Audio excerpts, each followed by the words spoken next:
Welcome back everyone to this Let's Play of Kerbal Space Program Better Than Ever.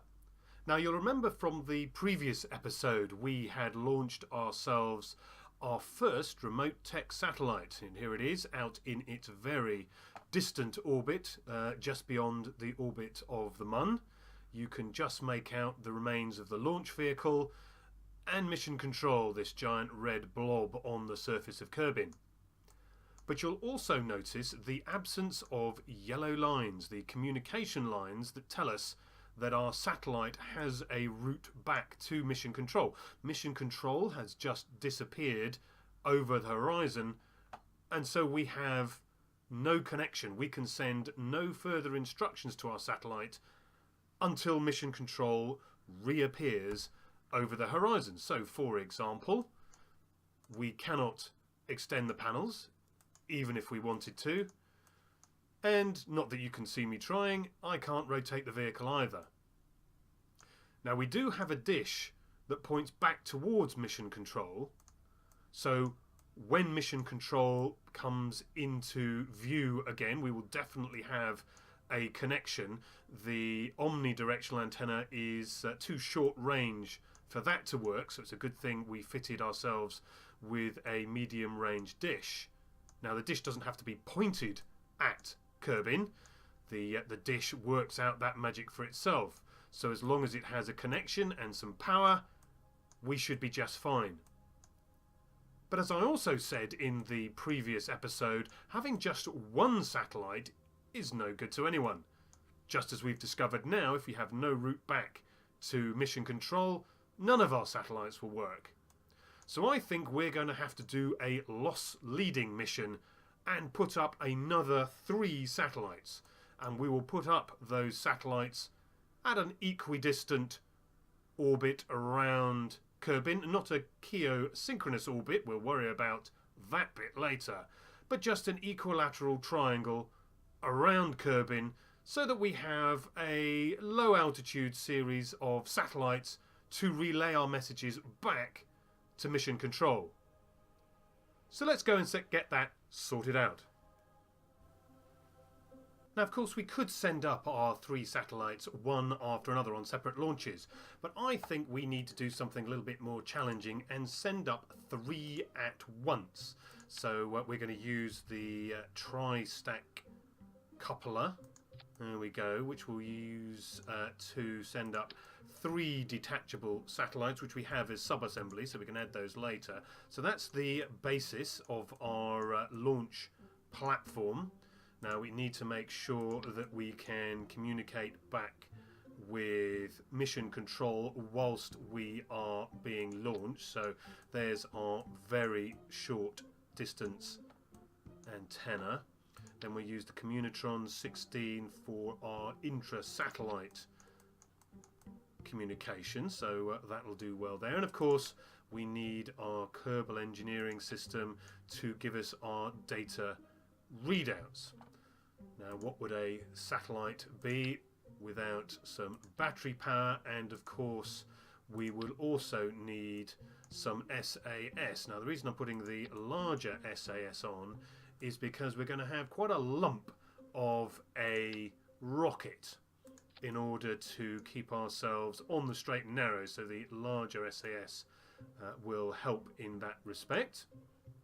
Now of course we could just do a standard asparagus liquid fueled launcher, but that would be a little too traditional. So why don't we try something a little bit different and use solid rocket boosters for the first stage. Now I'll put 3 on and I'll have them match the gaps in the satellite spacing. So let's get, no, not 1, 3. There we go, 3. And we will use these larger solid fuel boosters. So let's get those mounted correctly. Is that right? Are they on? Make sure they're lined up. Yep, they're lined up. And we'll also put some struts on them just to hold them in place. So let's get the struts in like so. There we go. That should be fine. They're not, oh, they're bedded in the ground, so let's just lift that up a little bit and get ourselves our launch stabilizers. There we go. Oh, not quite. Get them straight. There we are. Okay, so that's the basics of our launcher. Now, just to make sure they detach effectively, because we don't want them crashing into the body of the launch stage, let's get ourselves, let's see if we can rotate them the right way, this way, have them launch out in that direction like so. Make sure our staging is correct. We want to put the little separatrons there in with the stage for those decouplers. We're going to launch with just the liquid fuel boosters, the solid fuel boosters, and then we are separately going to engage the liquid fuel engine. So our first stage will be just the solid fuel boosters, and then the second stage will be the liquid stage in the middle. Now we have, let's have a look, make sure, oh, have I got the separatrons? I've got the separatrons in the wrong stage. So let's swap those around. I wish they had a different icon. So that should be, there we go. So that's those, and there we go, those are the solid fuel boosters. Now let us get our satellites on, which we've kept as a sub-assembly. So we can just drop 3 of those on the top like so. And I think we're ready to go. Now the only thing I've got to check is that I think these engines, the satellite engines, are actually firing. Now we don't want to, we're going to launch those manually, so let's move those into a dummy stage of their own right at the top there. So I think that works out just right.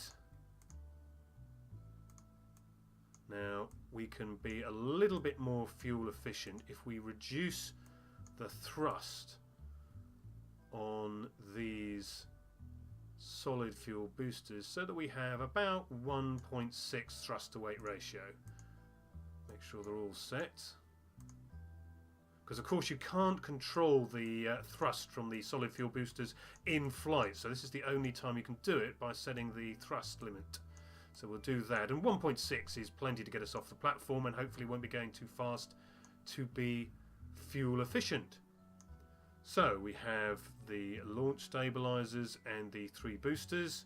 We then have the decouplers, the separatron and the main liquid engine, and then we will separate the satellites one by one when we arrive in orbit. Now we're going to go for an orbit of about 800 kilometers. Any higher than that, the Communitron 16 will go out of range. Any lower than that, well, significantly lower than that, 3 satellites won't be able to see each other over the horizon of Kerbin. Now you can do the trigonometry if you want, and it's one of the great reasons for doing KSP is to actually learn a good use for your trigonometry. But with that said, I think it's time to head out to the launch pad and get these satellites into space. Welcome to the launch pad here at KSC. It is early morning. We are ready for launch.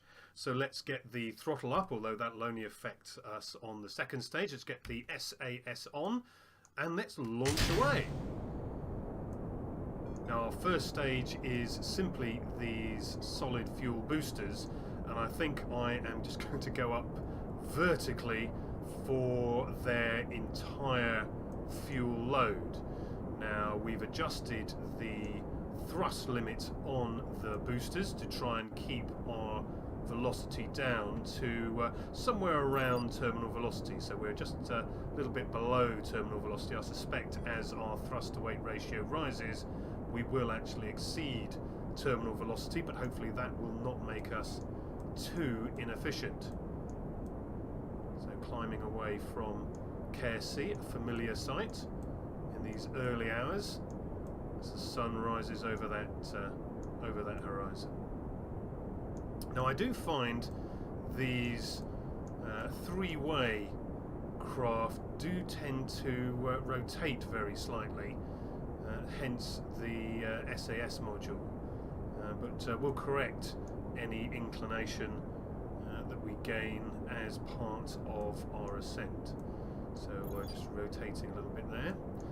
We're just coming down to our final bit of fuel in our solid fuel section, just coming up to 9,000 kilometres. 9,000 kilometres, 9,000 metres, and ready to separate. There we go, clean separation with the boosters there. And now let's get ourselves turned over and correct that slight inclination. We've got an inclination of about 4 degrees. So we'll just bring the prograde marker over to the 90. Let's just reduce our inclination. There we go. So we're back over onto our normal course with an inclination of just fractionally over 0. So that's perfect. Rotate, bring ourselves round onto the straight and narrow, and head off to an apoapsis. Now, as I mentioned, we're going to go up to 800 kilometres as our orbit for the satellite, so we'll probably do that in several stages. We'll just get ourselves into an orbit to begin with, and then we will bring ourselves out into that 800 kilometre orbit. So there we go, we're at 32 kilometre apoapsis now. And as soon as we get out of the middle atmosphere there, we will start extending our communitrons. They will break off if you do it any earlier, so we wouldn't want to do that. They will break off under air pressure. There we go, stars come out, the atmosphere is thinning. So let's get our first communitron. Where is it? Just under here, extended. So let's activate that communitron. There we go. So that will guarantee us a connection to either nearby satellites or mission control if we are within range and have line of sight. Those two things being important, line of sight and range. So we're now at 100, so that is plenty. So let's just get ourselves circularized. So let's get to apoapsis here. We can see our old launch vehicle. We will have to get rid of that at some point, but we will worry about that a little bit later. So let's just get into any orbit right now. There we go. So that's 200, 500, we get out to about 800, 600, 765, 769, too far, 836, let's just bring it in. 825, 20. There we go. We'll adjust that later. But let's get our flight computer out. Let's direct a craft towards the node.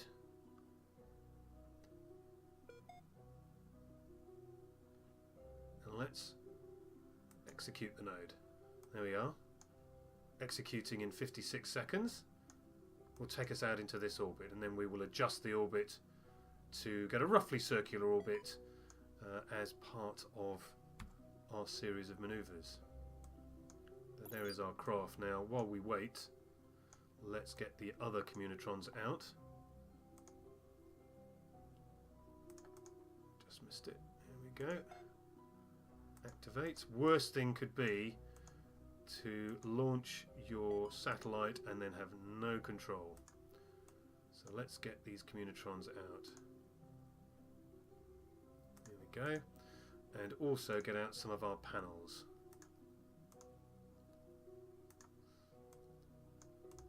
Again, not having power would be a bit of a problem. So let's get these out, roughly symmetrical.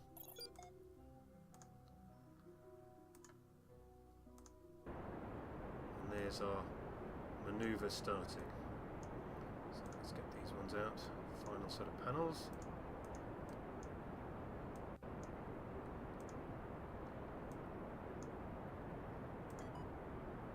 There we go. So we are prepared. Halfway through our maneuver, see our orbit extending there. Now at the moment, you can see from the the lines, we have communication via our debris with mission control. We also have an active link here as well, so we have two ways to communicate back with mission control, which might prove useful in a little while, and we'll see how that pans out shortly. So that is the first part of our orbital manoeuvre. That ended up with 794. So let's extend this side to 800. There it goes. 799, 792.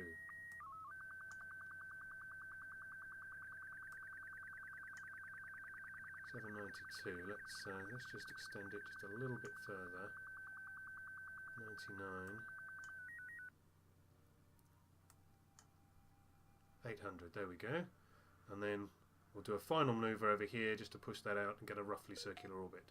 Now we still have a communication connection, so let's point ourselves at our next node. It will be a 7-second burn in 28 minutes time.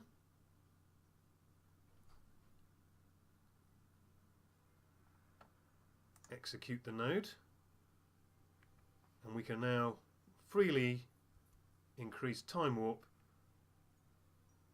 and allow the flight computer to take into account time warp and time to node. Now we've lost communication back to mission control, but no fear, flight control is with the flight computer as we approach our node.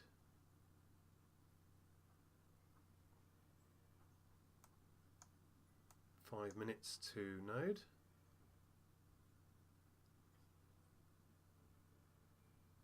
Warp comes down, and there's our node being executed.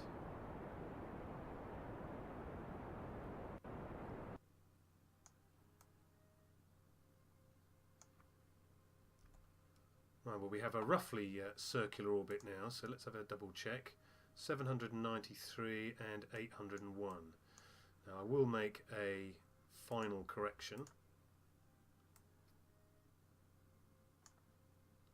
801, 801. Perfect. Now we're free to plan our node, but until we have communication back to mission control, we can't actually lay it in. So let's just speed up time a little until we get communication back with mission control. Now we're going to lose connection to our launcher debris, but no matter. We will soon have our own connection as mission control comes over the horizon for us. Should be shortly.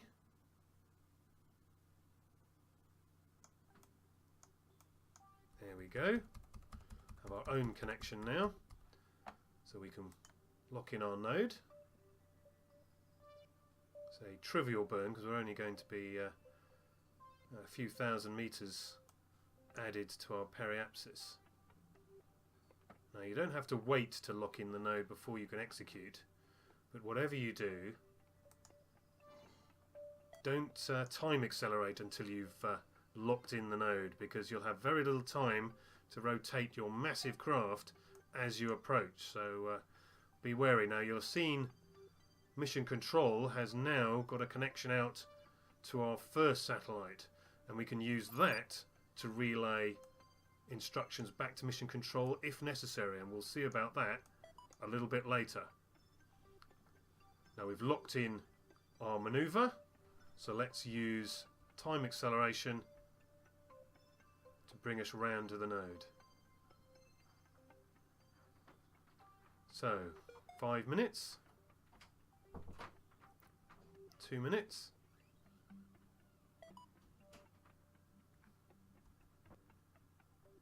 and the tiniest of bursts from that massive engine probably didn't do us any good whatsoever. 802, 801, oh, well, that's not so bad. That's not so bad at all. That's pretty circular, if I don't say so myself. In fact, our eccentricity is absolutely 0. Fantastic. Well, that's got our satellites into orbit.